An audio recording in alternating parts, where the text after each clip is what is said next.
Hello guys, তো merry Christmas সবাইকে।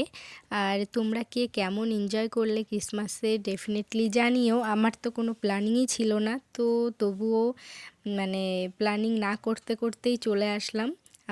আমরা যেখানে থাকি সেখান থেকেই একটা কাছে চার্চে। তো এসে মনটা খুবই ভালো হয়ে গেছে, কারণ চার্চ এমন একটা জিনিস না, ভিতরে এত শান্ত, মানে দেখলেই মনটা ভরে যায়। তো যাই হোক, চলো দেখো, পুচকুকে একটু স্যান্টার ড্রেস পরিয়ে দিয়েছি, ও টুপিটা কিছুতেই রাখবে না, সেই জন্য বায়না করছে। তো যাই হোক, এরকম টিংলিং করতে করতে আমরা চার্চের ভিতরে ঢুকে গেলাম।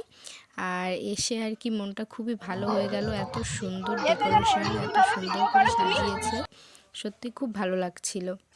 আর পুচকুকে ড্রেসটা পরিয়েছি বলে সবাই একটু কোলেও নিচ্ছিল ওকে, যেহেতু বাচ্চা মানুষ, বাচ্চাদেরকে তো সবাই ভালোবাসে।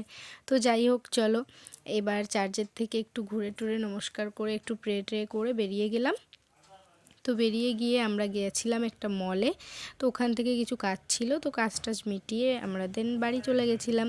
তো ভিডিওটা তোমাদের কার কেমন লাগলো ডেফিনেটলি আমাকে কমেন্ট বক্সে জানিও, আর তোমরা কে কেমন এনজয় করলে সেটাও জানিও।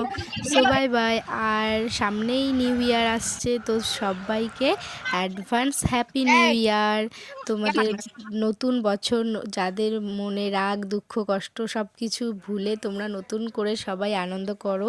সবাই যেন ভালো থাকে, পৃথিবীর কেউ যেন কষ্টে না থাকে, ভগবানের কাছে এটাই প্রার্থনা করি। সো যাই হোক, চলো টাটা, বাই বাই।